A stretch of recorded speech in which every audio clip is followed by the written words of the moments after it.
طوطا، چوہا اور خرگوش آپس میں گہرے دوست تھے۔ وہ تینوں مل جل کر رہتے تھے۔ خرگوش سب کے لیے کھانا پکاتا، گھر کو صاف کرتا اور سنبھالتا۔ چوہا گھر کے لیے اناج، راشن پانی، سبزی، ترکاری بازار سے لاتا اور طوطا جنگل سے کچھ لکڑیاں بازار میں جا کر بیچ آتا۔ جس طرح تینوں خوب محنت اور مشقت کرتے اور خوشی خوشی رہتے۔ ان کی یہ گہری دوستی اور میل ملاپ پڑوس میں رہنے والی لومڑی کو ایک آنکھ نہ بھاتا تھا۔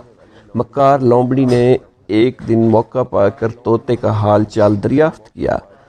ہم لوگ خوب مزے سے اور خوش ہیں۔ طوطے نے جواب دیا، ہاں بھائی، تو ہی ہے جو اتنی زیادہ محنت کرتا ہے، دن بھر لکڑیاں اکٹھی کرتا ہے جنگل سے، اور تیرے دونوں ساتھی گھر بیٹھے آرام سے موج مستی کرتے ہیں۔ طوطے نے کہا، نہیں، وہ دونوں بھی خوب کام کرتے ہیں۔ کیا خاک کام کرتے ہیں؟ چوہا ذرا سا پانی بھر کر لاتا ہے، دوڑ کر بازار سے تھوڑی سی سبزی لا کر دن بھر گھر میں پڑا رہتا ہے۔ خرگوش صبح اور شام روٹی پکا لیتا ہے اور دن بھر چوہے کے ساتھ مل کر گپ پھانکنے لگتا ہے۔ بس بے وقوف تو ہے طوطے بھائی، جو دن بھر مارا پھرتا ہے، جنگل سے لکڑیوں کا گٹھا بنا کر بازار میں لے جاتا ہے اور بیچ کر پیسے لاتا ہے۔ تجھے تو پورا دن کام کرنا پڑتا ہے۔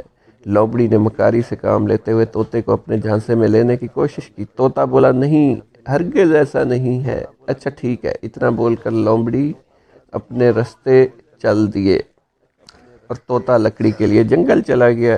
اس کے دل میں خیال آیا، لومڑی صحیح کہہ رہی تھی، کام کاج تو میں زیادہ کرتا ہوں۔ طوطا شام کو گھر لوٹنے کے بعد چوہے اور خرگوش سے کہا، روز لکڑیاں لاتے میں بہت زیادہ تھک گیا ہوں، اس لیے ہم آپس میں کام بدل لیتے ہیں۔ میں گھر پر رہ کر کھانا بنایا کروں گا۔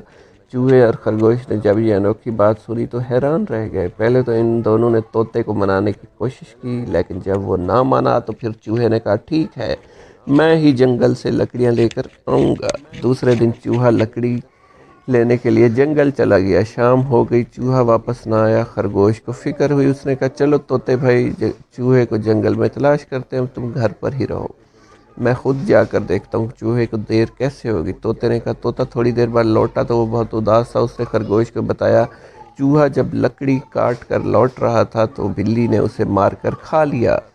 خرگوش کی آنکھوں میں آنسو تھے۔